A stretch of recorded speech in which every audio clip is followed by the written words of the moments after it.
২০২৬-২৭ অর্থবছরের প্রস্তাবিত বাজেটকে ইতিহাসের সেরা ব্যবসা বান্ধব বলে মনে করছেন উদ্যোক্তারা। তাদের মতে এর মাধ্যমে প্রায় সব ধরনের প্রত্যাশা পূরণের প্রতিশ্রুতি রয়েছে। তবে অনিশ্চয়তা রয়ে গেছে রপ্তানি আয়, বিনিয়োগ এবং কর্মসংস্থান নিয়ে। এমনকি কর ছাড়ের প্রভাব নিত্যপণ্যের দরে পড়বে কিনা রয়েছে সেই চিন্তাও। বিশেষজ্ঞরা বলছেন জনতুষ্টির এই বাজেট বাস্তবায়ন হবে বড় চ্যালেঞ্জ। রাকিব হোসেনের রিপোর্ট। ২৪-এর গণঅভ্যুত্থানের আগে পরে এমনকি এখনো দেশের মানুষের নজর আটকে আছে নিত্যপণ্যে। কেননা চড়া দামের জাতাকলে একরকম পিষ্ট সীমিত আয়ের মানুষ, আবার মানুষের ক্রয় ক্ষমতার সঙ্গে জড়িয়ে ব্যবসার পরিস্থিতিও।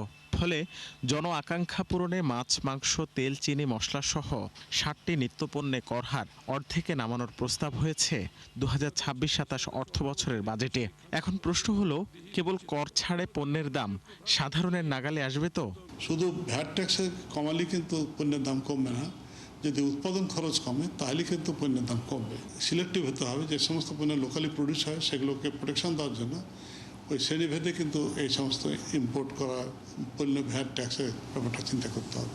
জ্বালানি সংকট, উচ্চ সুদহার এবং নীতি বৈষম্য ঘিরে একক পণ্য আর বাজারে একরকম খাবি খাচ্ছে রপ্তানি খাত, যেখানে গতি আনতে নানামুখী প্রচেষ্টা রয়েছে এবারের বাজেটে। কিন্তু তাতেও রপ্তানি কর্মসংস্থান বৃদ্ধির নিশ্চয়তা দিতে পারছেন না উদ্যোক্তারা।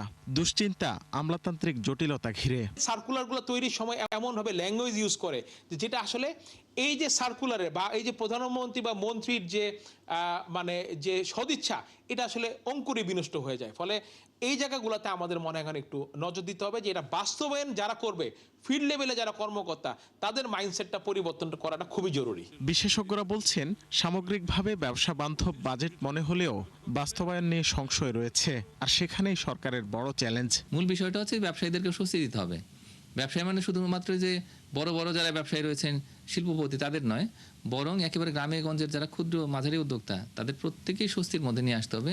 ব্যবসায়ীরা স্বস্তির মধ্যে থাকলে তখন তারা নিজেরা কর্মসংস্থান তৈরি করতে পারবেন, দারিদ্র্য বিমোচন হবে, বিনিয়োগ বাড়বে, প্রবৃদ্ধি পারবে। তাদের প্রতিযোগিতার সক্ষমতা কেবলমাত্র শুল্কমুক্ত যে আমদানি এটার উপরে নির্ভর করে না। আমরা জানি এটা কস্ট অফ ডুইং বিজনেস, সামগ্রিকভাবে তার যে ব্যয় সেদিকে নজর দিতে হবে। সেটা করতে গেলে তাদেরকে অন্যান্য যেসব প্রাতিষ্ঠানিক সক্ষমতা, যেমন আমাদের সিঙ্গেল উইন্ডো, আমাদের লজিস্টিক্স পলিসি খুব ভালো একটা, সেটার বাস্তবায়ন, আমাদের লিড টাইম, এইসব দিকেও আমাদেরকে একটা স্বস্তি দিতে হবে, তাদেরকে সহায়তা করতে হবে। এবারও বাজেট ঘাটতি পূরণে দেশি বিদেশি উৎস থেকে দুহাত ভরে ঋণ করতে হবে সরকারকে।